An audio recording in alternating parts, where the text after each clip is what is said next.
Want to stop juggling spreadsheets, calendars, and a dozen apps just to run your rentals? Lodgify makes it easy. It's an all-in-one toolkit for hosts. Build a direct booking website, automate guest messaging, and keep all your channels in sync. Running your rental business your way has never been simpler. And for Good Morning Hospitality listeners, you can get 20% off any yearly plan with code GMH20. Just check the link in the show notes to get started today.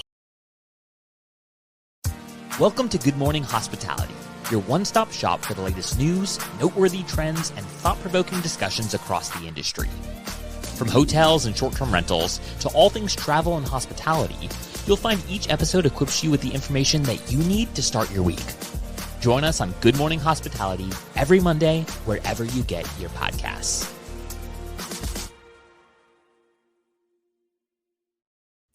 Good morning.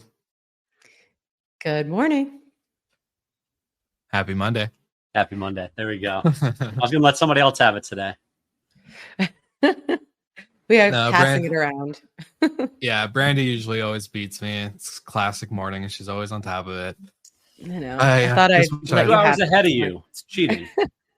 Yeah, I was going to say, I was going to let her have it since she's already up and at 'em and energized before I am, being on the East Coast. But it is what it is. Happy Monday. Good to see you guys. How we doing? Good. Just plugging away over here. It is actual soup. If anyone else is in, well, Michael, you know this. Yeah. If you're in the South, but like specifically if you're in South Florida, it is like 100 degrees and like 99.9% humidity. So hottest week of the year coming up. Yeah, we have to look forward to. It's funny because I see all my friends like in other parts of the country like doing fun summer things outside, and I'm like, I want to stay inside where the AC is. Yeah, you're like, how do I? Yeah, yep. Pool, mountains for me because it's cooler. But unlike you, Brandy, you don't have an escape from the soup. So, yeah, I would find any escape you could. Inside AC would be clutch. Would be clutch. Michael, how about you? You and the boys do anything fun? Come on, give us something good. How was your trip to the hotel? I got stuff for you. Yeah. Went to the hotel last week. It was great.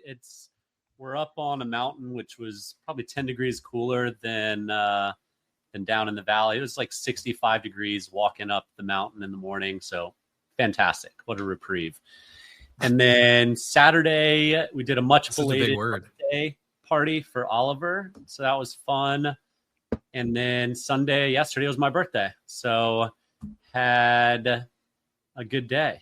Had a good relaxing. Happy belated birthday, brother. Sorry that we didn't send you any text messages. My calendar must have not gone off. Weird. All right. What did the boys do for you? Did they make you any fun cards or food? We had cards, got coffee in bed, blueberry pancakes. Ooh. And then Daddy cooked some fillets last night. So let's go. Had some One Hope wine. Shout out Brandon Hall. Will, you know about that? Oh yeah. Brandon's got some good wine. For sure. Lovely. Well, happy belated birthday. Glad you had a good time. Not the same old, Will. I know, finally. Gosh. Yes. For all the GMH listeners out there, we finally got an update from Michael Golden. Outside, same old. No, it's super cool. Happy birthday. And of course, Paul Manzi saying happy birthday to you. And then we got our good old friend, Steve Turkey Turk, who's saying that Brandy's got a free sauna and steam room going on in Miami. So yes, that's the glass half full version of this. Shirts don't wrinkle down there. 100%. No. Will, what about you? Good. You get in the mountains again? No, actually, I just did a chill weekend at home. I had a lot of like resetting of the house, basically, because I got a lot of camping gear and hiking gear and training gear all over the place. So I'm trying to get more organized. And yeah, so just basically did that, chilled, and getting ready to go to Copper this week to enjoy some little staycation with a friend and family. So yeah, it's going to be good. Going to be a good week. But we have some fun topics today, all about Airbnb. Yeah, and Paul Manzi says it only took a couple of years to get away from the same old with Michael Golden. But he did it. Loyal listener. Paul would know it. It's taken a couple of years because he's been listening for a couple of years. So I love it. No, very good stuff. But we have a couple exciting articles covering Airbnb today. But before we do, if you are a listener of the show and have heard us talk about going to Guestival this September, which is in Mexico City, then you will not be surprised to hear that they are a segment sponsor of this podcast, which we have our new segment on the show called Waking Up with Guesty, brought to you by our friend named Keegan at Guesty.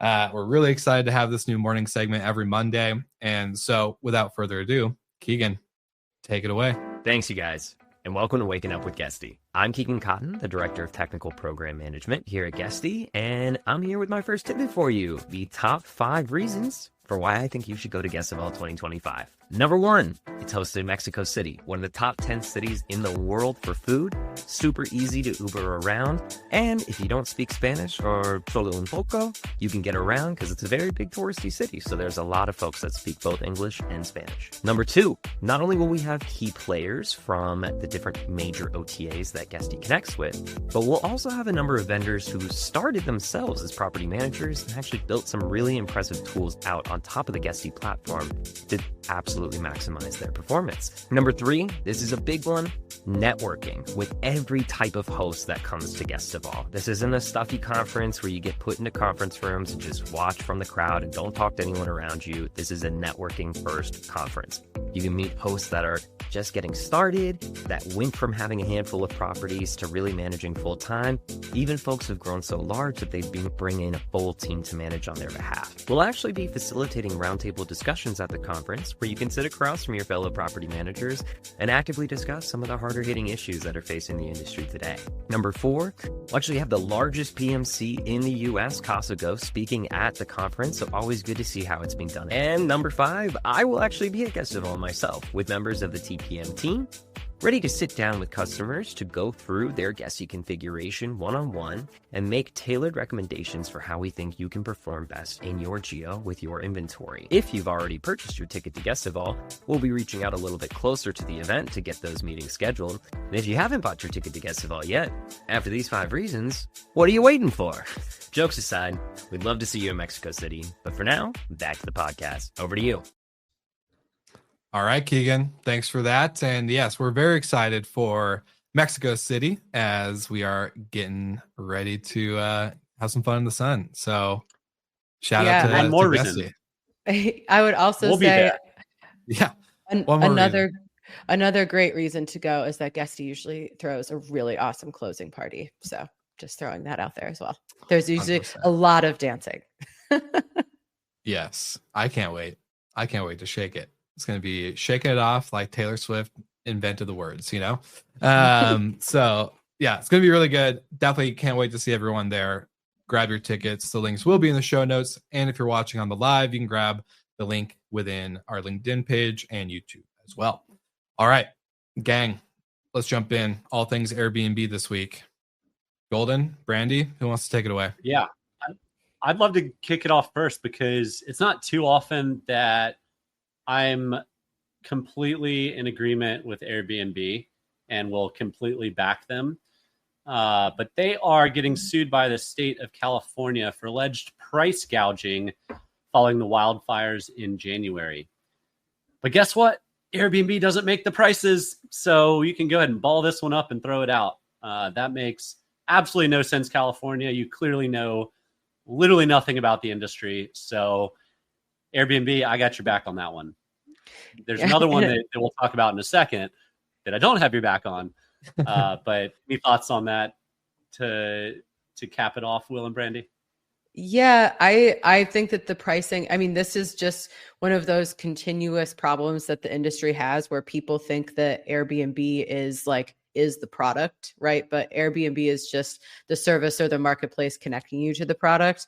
And I mean, could you imagine if Airbnb had decided oh, actually you can't raise anything above $100 a night or whatever, some sort of, and then if there's an extenuating circumstance, there's obviously this huge crisis and you don't want people getting taken advantage of, but then there's, what if they just did that blanket across whatever city if they thought things were getting too out of hand. So there's reasons why they couldn't just do that.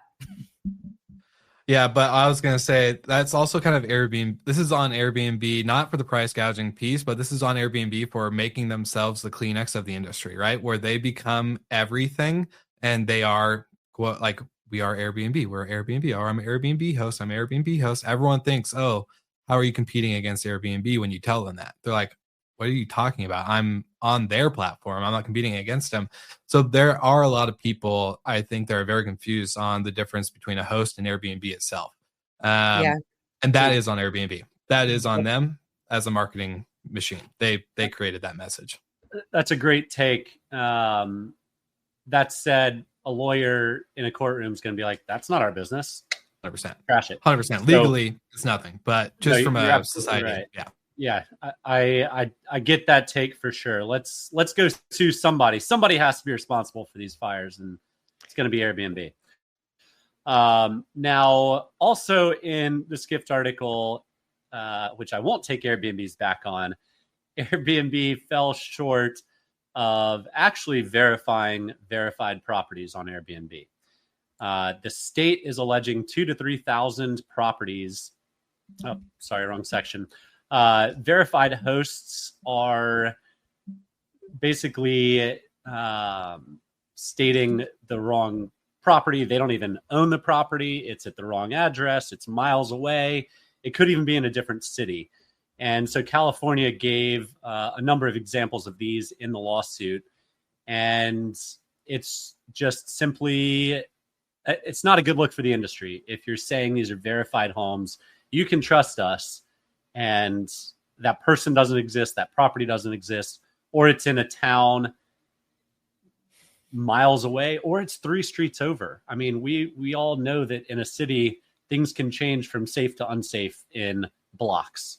Yeah. So that they are responsible for. I do not have your back on that, Airbnb. I will say that one of the big numbers in this article, though, is that Airbnb.org, which is their nonprofit arm, supplied nearly 24,000 people with free emergency housing. And as a host, you opt into to doing that. So they did help a lot of people in a time of need. I would say that my personal opinion is that maybe out of all of the different entities or companies that could have played a role in this tragedy, I don't know if coming after Airbnb, it might just be the low-hanging fruit because it's so public. But I don't know if this was the right call. But Airbnb is good at anything. It is taking a negative PR moment and it to their advantage somehow. Because look, we're talking about it. So, Yeah. I would say, though, too, I would love to see the other side of small businesses or big ones and hotels during the time of the Palisades fires, because I would love to see more than just obvious Airbnb host increasing price. Because I guarantee you there's some small business owner, there's some small boutique hotel owner that did the same thing. And as much as I hate to say it, you can't just pick one enemy to be the end all be all enemy for price gouging. If you're going to call out one corporation or entity, you're going to have to call out all of them, because there's tons that did it. I guarantee it. I don't have to even look right now to know that there's people that price gouged. So, and then the flip side is how many people, Airbnb.org offered 24,000 people housing. These are individual hosts that are actually offering it. Airbnb is not offering it. They don't own any properties. They're just the conduit to connect someone who is generously giving up their property for someone else to stay in. So that's an important distinction. Airbnb did contribute cash and donations for it. So I'm not taking away from them by any stretch of the imagination. But there are good stories from the industry bringing, and those articles or those stories don't get brought to the public quite like they should, especially when California is just trying to drag Airbnb's name through the mud here. It's really the hosts that are stepping up and really helping their local communities, and kudos for that. Yeah, 100%. Way to round it off there, Michael. And it looks like we got a comment in. Good morning. I had a horrible experience with Airbnb. This was right at the beginning of when COVID pandemic, and of course, shocker. The platform that controls everything. Anyways, sorry, not to go down that rabbit hole. But yes, if you're tuning in live, comment on where you are tuning in from. We'd love to have our live viewers showcased on the show. But are we moving on to the next another Airbnb topic? Yeah, another one. But this one is, very of the moment, because we haven't said the magic words yet on the show. Here we go. It's an AI story. But yeah, Skip talking about what if Airbnb builds the best travel app. And off camera, we were talking about how, Marriott Homes and Villas has really been leading. I mean, they were the first ones out the gate in our industry to, have an AI search tool. And it seems like Airbnb bought Game Planner AI to do just this kind of things. And, in comparison to Marriott, like Airbnb does already have this app that a lot of people interface with. So even though Airbnb is maybe like the second player in our space to this game, they have a lot of the structure to maybe take the lead. Yeah, it's not often that Airbnb is not the first mover, whereas Marriott Homes and Villas announced this at the end of last year, beginning of this year. So it's, I don't know. Instead of checking boxes of I want a beachfront property with a hot tub and a pool, I just have to type it out. So I still think there's going to be an immense amount of AI in Airbnb's platform. I mean, they spent a boatload of money on it. And to Brandy's point, they have a ton of data on travelers, traveler behavior, properties, etc., that they will be able to incorporate over time. But they're probably just in the gathering phase now. And this is just quite frankly, a light lift to put an LLM into their search function. Yeah. I was going to say, I don't think we're the ones to see Airbnb, at least when it comes to mainstream fads or trends like AI. They're not the ones to move super fast on it. They're not the ones to move first, as you made the point, Brandy. Like, yeah, Marriott Homes and Villas had this pretty much done a year or two ago, where this is just an enhancement of basically adding ChatGPT to search, where Michael was saying you're not checking boxes, you're just typing out the words and the vibes that you want for your vacation, which I could see. But I would be curious on, the questions that come out from this as a host is, how's this going to impact my ranking, my searchability? I want to know just how the game is going to change in terms of Airbnb bringing eyeballs to my unit or my home, rather than obviously like having the AI features, which again is going to be great, I'm sure, and it's going to be a learning adaptation over time for the traveler. But yeah, I'd be curious, like, okay, you're going to make these changes, what's going to happen to me? What's going to happen to my property? What's going to happen to my inventory? That's the main concern, right? Yeah, well, I think it's very similar to all of the new shifts from like, is my page optimized for Google search? And now is my website optimized for these large language models? And how do you have to alter your content or your photos or whatever to capture that attention? And it's the same thing on a smaller scale here, especially when Airbnb has consistently made your listing titles have to be more generic. Then it's like, okay, what keywords, and not even keywords, like descriptors. Like if you're supposed to be putting in, like, if you're like, hey, I want like chill desert vibes like what should you be putting in your listing description to let the model know that your place has chill desert vibes, Yeah. And so yeah. I was going to ask y'all a question, just thinking about how I would go about a search. I like the filters tab because maybe I'm not thinking of things that I do want, right? Like, yeah, a hot tub would be great if I'm going up into the mountains. Maybe that's something I think of first, but does it have a crib? Does it have this, that, the other?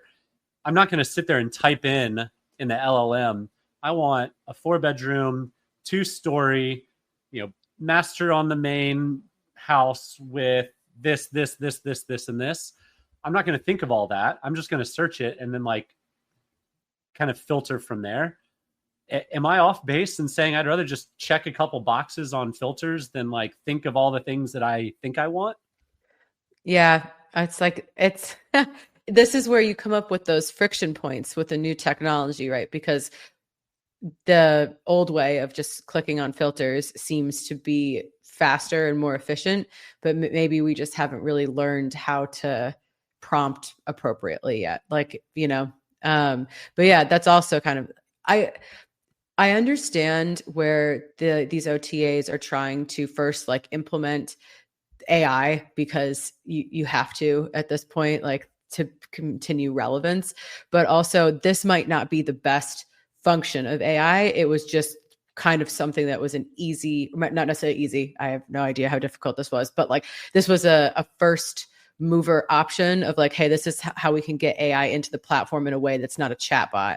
And that I've said this before, but I really maintain that the power of AI on these systems is not going to be customer facing. It will be all of the back end, like how the actual technology of building out these websites of, unfortunately for some hosts, like it'll probably come in the form of like license and permitting, verification. Hopefully it will come to this location verification so you don't have the California issue. But I don't think it's going to, the real impact will be in this kind of search, at least at this point. Well, right now we live in a time where data is more valuable than oil. Like the more data you gather, and if someone's typing in exactly what they're thinking, now they know how to better their site to capture those users in the future. And for that person, now they've got you pixeled and they know you've searched the platform 6 times. 5 out of those 6 times you were a solo traveler looking for a property that's under $200 in random parts of the world. Great, let's surface new markets for that person. Or this is a family traveler who's always with 4 people. Their children are ages this and this, and a year later, now they know their children's are ages this and this. And so I would argue it's probably more about data than anything at this point, because the user experience, I would argue, is worse if I'm typing in an LLM on a search than just searching by filters at this point. So that can be your small little bit of protest is I'm not going to give you my data. I'm going to use the filters. Stick with the filters. You still are capturing my data, but you're not inside of my mind on what am I thinking when I'm searching for something. Exactly. And just as a side rant, prompting an AI search is not true thinking. It's just learning how to prompt better. So you're not thinking, it's not seeing inside of your mind because you're not thinking for yourself. You're just giving it words. So think for yourself, people. That's my one thing. Start questioning the system. Anyways, not to go on a tangent there, but I also really like this note from Paul, who says, quick tip for listeners, ChatGPT is using Google's index for results. So keep optimizing for Google and SEO best practices. Oh, thanks, Paul. That's been a big question. Yeah. At the end of the day, they're still using traditional search to index. So until they can't or don't want to do that anymore, that's when things will change, I'm sure. So thank you, Paul. All right. Yeah, there's a lot to go into Airbnb and search, but I'm curious if you guys think that AI, because like this other article that came out with kind of in tangent with the price gouging piece, is the indie hotels market is using new, I guess, revenue management software with AI in it, giving them a competitive edge against the big brands like Hilton, Marriott, etc. But there's an article that says of only about 94% of indie hotels wasn't using dynamic pricing or AI smart pricing tools. So I would love to see one. I think that probably is an inaccurate number. I don't think that many hotels on the indie side are not using AI or smart pricing tools, but I want to see if you guys think that the indie market is more open to this tech change rather than a more mainstream market like big brands or even big property managers? Yeah, I would say, tying it back to the Airbnb price gouging thing, my guess is a lot of those prices went up because pricing tools were automated. And okay, now there's a supply dip and a demand increase. Let's raise rates. So I'm curious how many not using Airbnb's pricing tool, because Airbnb did say they shut that off. But how many people were using Beyond or Price Labs or Wheelhouse, and prices just went up because that's what the machine told them. But that's okay. That's what the machine is supposed to do. But you can go in and change them yourself. Tying it into indie hotels, I think, yes, a lot of older boutique hotels, indie hotels, still run things more manually than city center big box properties. They have less resources, less staff, less experience in some cases, but they also might have a bias that they know their property better, they know their market better than a machine. And in some cases they might be right, because a lot of indie hotels are one of one. Comp sets are very hard. Like, how do you pull together a comp set for a property that is priced, that should be priced twice as high, and there's nothing even remotely similar in a 20-mile radius? Brutal, right? It's hard. You can look at reports from similar properties in other markets and kind of correlate that with market occupancies in your region or your area. But at the end of the day, it's kind of, finger to the wind. Let's see what works. And there's natural things in pricing tools or algorithms that will make sense. As you get closer to check-in date, raise lower. As occupancies go up, down, raise lower. But at the end of the day, unless you have a great comp set, it is going to be tough to use a great tool. Yeah, I was just surprised because I thought that they would use these systems not necessarily for the comp sets, but to set up more detailed and intricate pricing strategy so that it wouldn't have to be so manual. Like, even if you don't have the comp set, you can still set your own parameters and have, if you have a limited staff, you can do the work of more people with automation. So I found that to be really surprising. And I did just love that the main photo for this article is Saratoga Arms Hotel. I've been seeing Saratoga a lot in the hospitality news recently. And I just love that, like, hometown shout out. It's always good to see. Saratoga love, baby. Mm-hmm. Well, very interesting range of topics this morning. A lot of Airbnb, as always.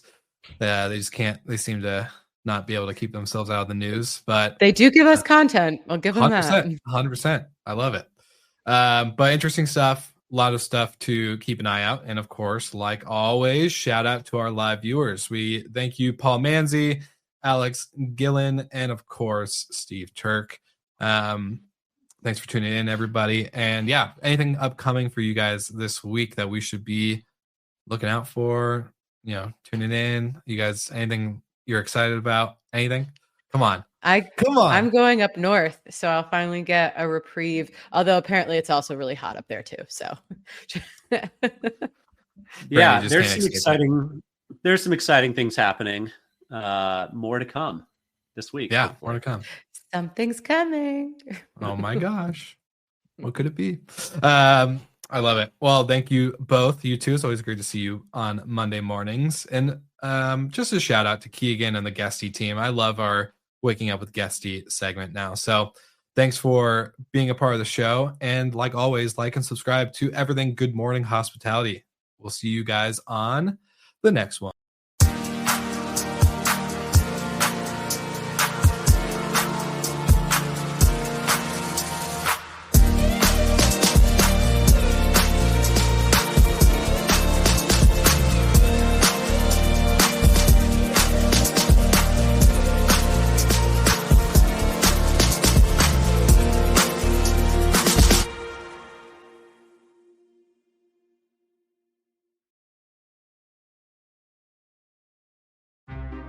Want to stop juggling spreadsheets, calendars, and a dozen apps just to run your rentals?